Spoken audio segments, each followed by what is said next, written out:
Hi there. So I'm going to talk about Ukraine again today because it's all in the news and it's a horrible situation that's going on. But why is one of the questions. Why did Russia go in there?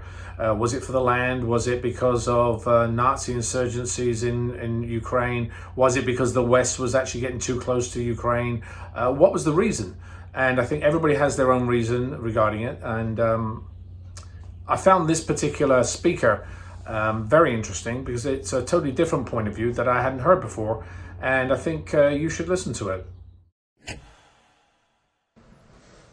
Russians are the flavor of the month. They're being a little persnickety. Let's talk about why.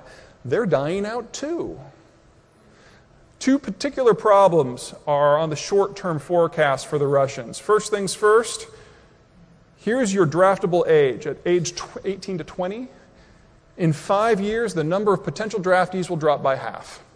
The Red Army, with half the size it has, is not a military threat to most of the countries that are around it. So if the Russians are going to use military force to achieve what they want, they have to do it now. Second, the average age of male mortality is 59. The Russian technical educational system collapsed back in 1989, which means that the youngest cadre of Russian engineers who have the full suite of technical training are now in their 50s. In 5 years, they're going to start dying in mass. And the Russians won't be able to maintain their infrastructure, their missile forces, their army, their electricity system. So if they're going to move, they have to move now. And here's where they're moving. This is Eurasia on its side, north at the top, or north on the right side. The green area, if you have to live in Russia, that's where you want to live. It's not too cold. I mean, it's still cold. But you can live here. You can grow food here. This is the part of Russia that's worth having. You'll notice, however, that these big gaps on the periphery before you get to any sort of reasonable geographic barrier. The red zones are places you can hunker behind, mountains, deserts, seas.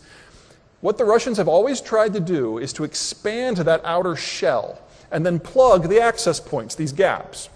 Now, the Mongols like these two in particular, the Persians the next two, the Turks invaded multiple times through the next two, the Germans, of course, have never met a square foot of Poland they didn't enjoy marching across. Sweden invaded Russia through the Balts twice, and here, everyone with a boat has invaded Russia here. Canada, yes, Canada has invaded Russia through the White Sea. If, with this degrading demography, the Russians can reach that shell and concentrate their forces in those gaps, they're going to last a lot longer. Otherwise, they're going to be trapped in this wide open area where potential foes can get at them militarily, culturally, economically, you name it, from a number of access points. During the Soviet period, the Russians controlled all 9 of these gaps. At the end of the Soviet period, they dropped from 9 to 2. With the seizure of Crimea earlier this year, they went to 3. 6 to go. 5 of those gaps are in the West. And for the Russians to get those gaps, they don't have to just take over Ukraine. They also need to take over Estonia, Latvia, Lithuania, half of Poland, half of Romania, Azerbaijan, Armenia, and Georgia. I'm going to guess that there are a few people in this room who know where those places are, because this is not a normal audience for me. How that will happen? There's a lot of ways it can go down. The Russians have all the tools here, and until the Germans are willing to dedicate troops to protect the Polish frontier, and just saying that out loud blows my mind, the Russians do not see any meaningful resistance. The sanctions don't hurt them in a way that would make them reconsider. Remember, this is a country that is convinced that it's its last generation. It's going to take a lot to get their attention, and financial sanctions won't cut it.